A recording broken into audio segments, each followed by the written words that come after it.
जय हिंद दोस्तों। आज अपन पढ़ेंगे बायोलॉजी का एक बहुत ही महत्वपूर्ण चैप्टर जिसका नाम है कोशिका अर्थात सेल। इस चैप्टर की अपन एक वीडियो पहले देख चुके हैं और ये दूसरी वीडियो है। अगर आपने वह वीडियो नहीं देखी तो आप उसको देख लीजिए, उसके बाद ही आपको ये वीडियो समझ में आएगी। कोशिका जो होती हैं वो दो प्रकार की होती हैं, यानी कि प्रोकैरियोटिक कोशिकाएँ और यूकैरियोटिक कोशिकाएँ। प्रोकैरियोटिक कोशिकाएँ वे कोशिकाएँ होती हैं जो कि विकसित नहीं होती, पूर्ण रूप से विकसित नहीं होती। उनके अंदर जो कोशिकांग पाए जाते हैं वो पूरे तरीके से विकसित नहीं होते, जबकि यूकैरियोटिक कोशिकाएं भी कोशिकाएं होती हैं जिनके अंदर जो कोशिकांग पाए जाते हैं वे पूर्ण रूप से विकसित होते हैं ना। अगर इनके उदाहरण की बात करें तो ये यूकैरियोटिक कोशिकाएं जैसे अपन में पाई जाती हैं, यानी कि जंतुओं में, पादप में पाई जाती हैं अर्थात पौधों में पाई जाती हैं।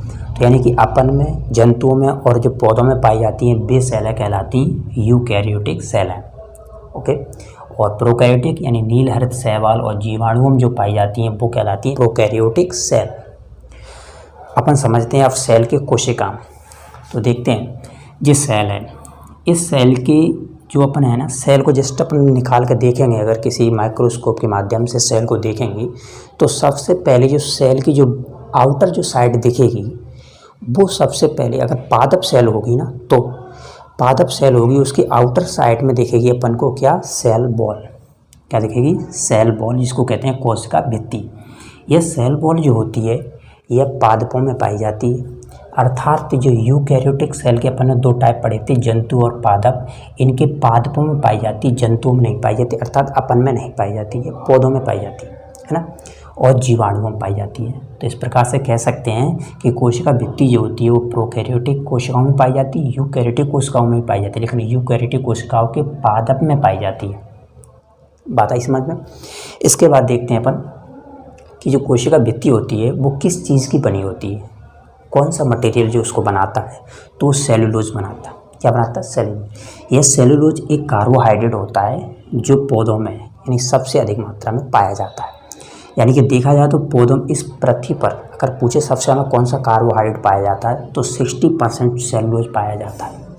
और जो अपन होते हैं इस सेलुलोज को पचा नहीं सकते, जबकि जानवर सेलुलोज को पचा लेते हैं। इसके पीछे रीज़न यह होता है क्योंकि अपनी जो बड़ी आंत होती है उसकी लंबाई कम होती है, इसलिए अपन इस सेलुलोज को पचा नहीं पाते, जबकि जानवर जो होते हैं उनकी जो बड़ी आंत होती है उसकी लंबाई ज़्यादा होती है, इसलिए वो इसको पचा लेते हैं। इसीलिए जानवर जो होते हैं पेड़ पौधे खा सकते हैं, अपन पेड़ पौधे नहीं खा सकते, क्योंकि खा लिया तो अपन सेलुलोज आ जाएगा पेट में, और सेलुलोज अपन पचा नहीं सकते तो अपन फिर खाना पचेगा नहीं।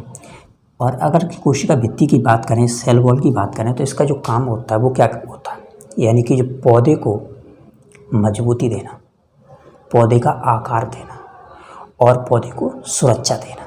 क्योंकि देखो ये सबसे आउटर होती है और मोटी होती है, क्योंकि मोटी होने के कारण ये मजबूती देती है सर पूरे पेड़ को, और यह यानी कि आकार भी देती है, क्योंकि बाहर की चीज़ है तो बाहर की चीज़ तो आकार देगी।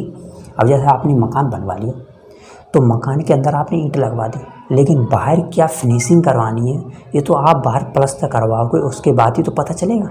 तो ये बाहर की चीज़ है, तो इसलिए बाहर ही क्या करती है, एक तरह का आकार देती है पेड़ को।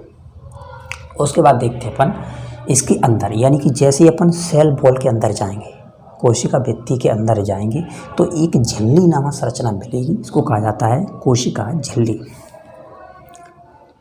यह सभी प्रकार की सेल में पाई जाती है। इसका मतलब यह होता है किसी भी प्रकार की सेल हो, अगर वो सेल है तो उसमें सेल मेम्ब्रेन पाई जाएगी, अर्थात कोशिका झिल्ली पाई ही जाएगी, क्योंकि यही सारे के सारे जो कोशिकांग होते हैं, इसके अंदर बहुत सारे कोशिकांग पढ़ेंगे अपन, ये सारे कोशिकांगों को जो कवर कर रहती है ये कोशिका झिल्ली का ही काम होता है ना।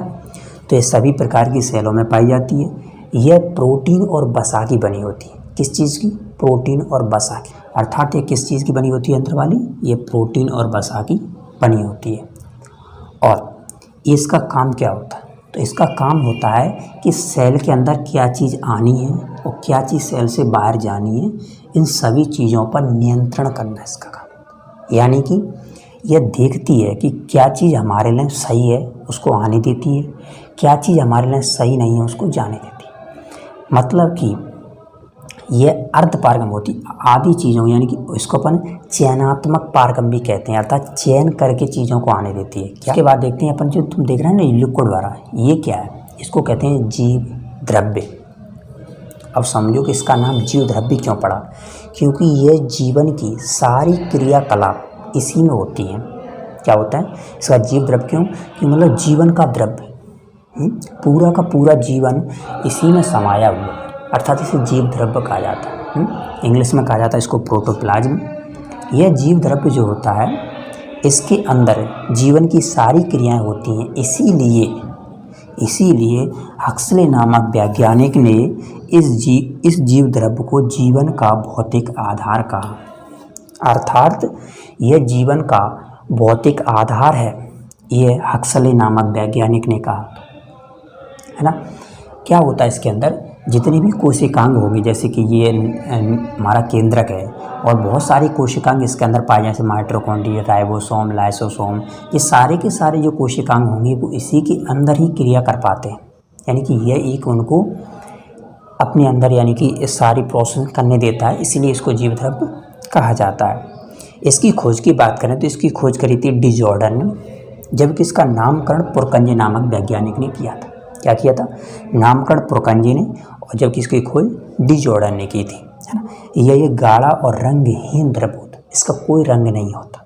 क्या है, इसका रंग नहीं होता, रंगहीन होता है और गाढ़ा होता है, और जिसमें 80% वाटर पाया जाता है। इसको दोनों को मिलाकर जीव द्रव्य कहा जाता है, अर्थात इसको कहा जाता है, जो बाहर तुम भरा देख रहे हो इसको, ये है हमारा कोशिका द्रव्य, क्योंकि ये कोशिका के अंदर है, तो क्या है, कोशिका द्रव्य।